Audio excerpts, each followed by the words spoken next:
Reed, whether Alabama fans are wearing checkered outfits or houndstooth outfits, it all started somewhere, and it's with my new buddy, Butch Baldone. I spent the day with him, and you'll get to see some of that now. Nice, I'm wearing houndstooth underwear as we speak.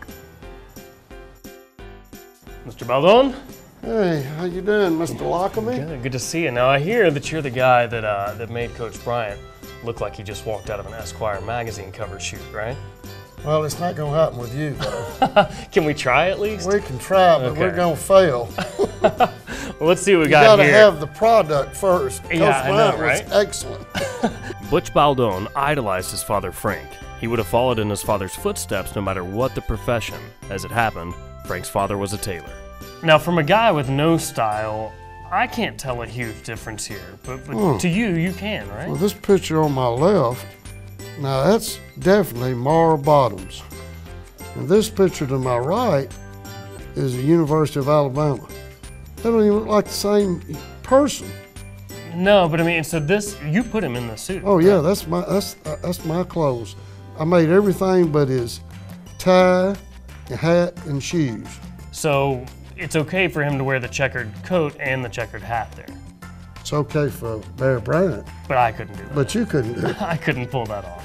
Generally, he would need to go solid with that. That's the reason Coach Saban's going to look right in anything he puts in. Right. So what if you put that hat with this suit?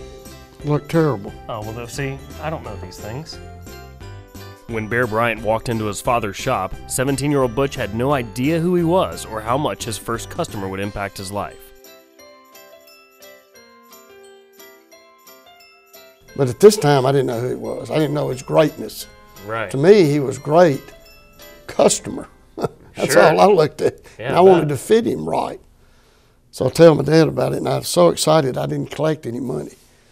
And then my dad looks at the measurements and says, you really shouldn't have measured this man because he's very difficult to fit. And then he sees his name, and he asked me, do you know who this is?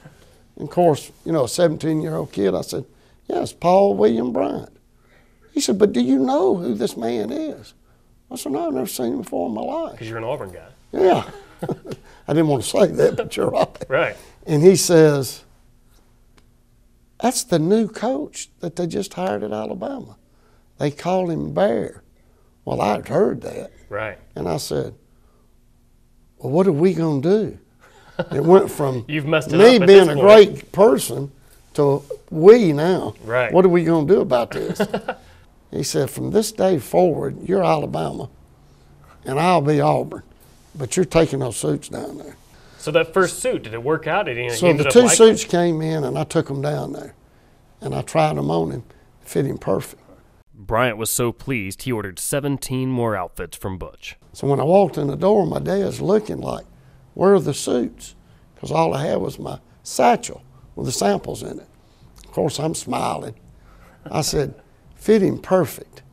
And he said, you got to be kidding me. He couldn't have. I said, I'm telling you to fit him perfect. And I'm waiting for some praises.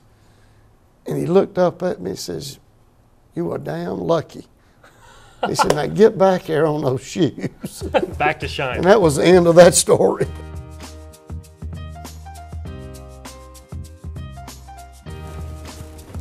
All right. First impression. It looks pretty bad, but I'll see what I can do. I always feel like I'm a kid wearing my dad's I'm going to suit. try to make you look as good as your father. Oh, ooh, good luck. I was taking Coach Bryant some outfits down that he'd picked out, or that I'd picked out. One of them was a black cashmere coat, beautiful coat, with silver flannel pants. And I saw this houndstooth hat on a mannequin. And I said, get one of your clerks to see if that's a 7 1/4 hat, I'd like to buy that. I want to give it to Coach Bryant. Coach Bryant collected hats. He loved hats. And he always wore a dress hat. So to make a long story short, I bought the hat. Butch brought the hat to Bear's office, eager for him to try it on. I said, I got you a surprise. Well, he's like anybody. Everybody loves gifts. Right, sure. And a surprise. So he said, oh, would you get me something? Yeah. So he went and got dressed, and I gave him the hat. Well, instantly he said, oh, that is really pretty. And he put it on. He looked like he stepped out of Esquire. Right. That black and white hat with that black cashmere coat. And Mary Harmon said, "Oh, Paul, that's the prettiest outfit you've ever had on." I think the hat set it off. Right. I was getting ready to leave. I said, "Remember now, you wear that hat with solids because it's got a pattern to it." Well, about 2 weeks later, he calls me and he says, "I want you to come down here." So I drive up in front of the Coliseum, and he's coming out of the Coliseum, and he's got on a bold plaid suit with that houndstooth hat on. After you'd very specifically told him you have to wear it with solids. Right. So I get out of my car, and he walks up to me and says, "It's about time you got here. It's 10:30. I said, "Yeah, I was running a little late in traffic."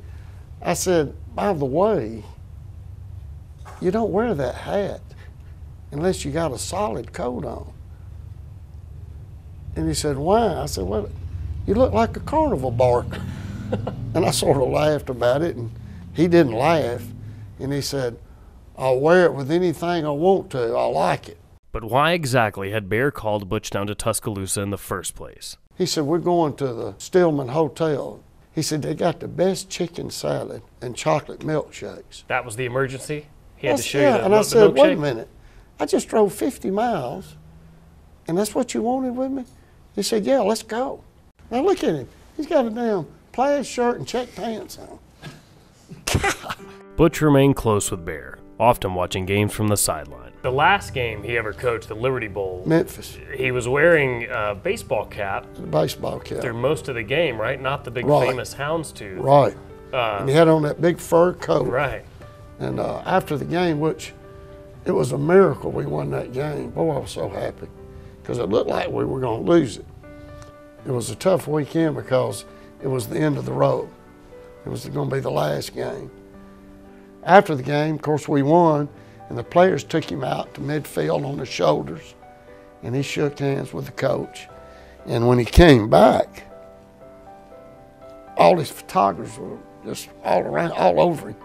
He's walking out for the last time. And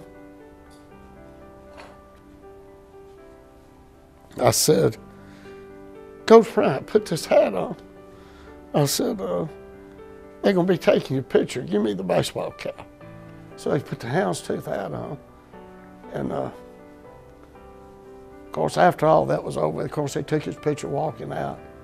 I got both of those hats in my house. I didn't get him to sign it or anything because I didn't think about it, you know. It was important to me, not everybody else. That's the way I felt.